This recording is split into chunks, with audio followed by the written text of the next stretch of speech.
Hello guys, welcome to Aarppo vibes. അപ്പോൾ ഇന്ന് നമ്മുടെ വെള്ളപ്പൊക്കത്തിൻ്റെ ഡേ 2 ആണിന്ന്. അങ്ങനെ വെള്ളത്തിന് ഇറക്കമൊന്നുമില്ല, നല്ല കയറ്റം തന്നെയാണ് വെള്ളം ഇപ്പോഴും. അങ്ങനെ കോഴിക്കോടൊക്കെ തുറന്നപ്പം കോഴികളെല്ലാം വെള്ളം പേടിച്ച് പറന്ന് നമ്മുടെ വീടിൻ്റെ മേളിൽ കയറിയേക്കണം.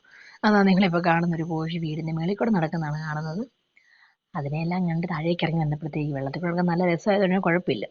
വെള്ളത്തിൽ കിടക്കി ഇങ്ങനെ നടന്ന് വന്നപ്പോഴാണ് കുഞ്ഞിനെ അവിടെ കിടന്ന് വെള്ളത്തിൽ ഭയങ്കര കളി.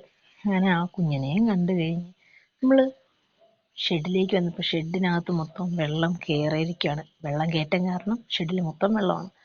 അങ്ങനെ അവിടെ വന്ന് മൂങ്ങേനെയും കണ്ട് അങ്ങനെ സൂക്ഷിച്ച് നോക്കി ആ ഷീറ്റിൻ്റെ മേളിൽ മൂങ്ങേനെ കാണാവേ. അതിനെയും കണ്ട് കുഞ്ഞൻ വാ കുളിക്കാമെന്നൊക്കെ പറഞ്ഞ് സോപ്പ് കൊണ്ടൊക്കെ വന്ന് നമ്മൾ കുളിക്കാനൊക്കെ നമ്മൾ പതയ്ക്കാനൊക്കെ പോയി. അങ്ങനെ എനിക്ക് പിന്നെ പതയൊക്കെ നന്നായിട്ട് അറിയാവുന്നതുകൊണ്ട് ഞാനങ്ങോട്ട് ഇറങ്ങി നീന്തലങ്ങോട്ട് തുടങ്ങി. അപ്പം കുഞ്ഞും തോട്ടിൻ്റെ ഫ്രണ്ടിൽ കിടന്ന് പറയുന്നുണ്ട്, അയ്യോ എന്നെയും കൂടെ ഇറക്കുന്നൊക്കെ പറയുന്നുണ്ട്. പക്ഷെ നമ്മൾ വെള്ളം കൂടുതൽ കാരണം അങ്ങനെ ഇറക്കത്തില്ല.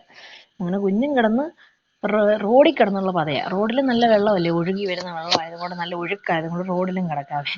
അങ്ങനെ കുഞ്ഞ് റോഡിൽ കിടന്ന് ഭയങ്കര പത, ഞാൻ തോട്ടിൽ കിടന്ന് പത. അപ്പം നമുക്ക് അടുത്ത വീഡിയോ കാണാം. Okay bye, Tata.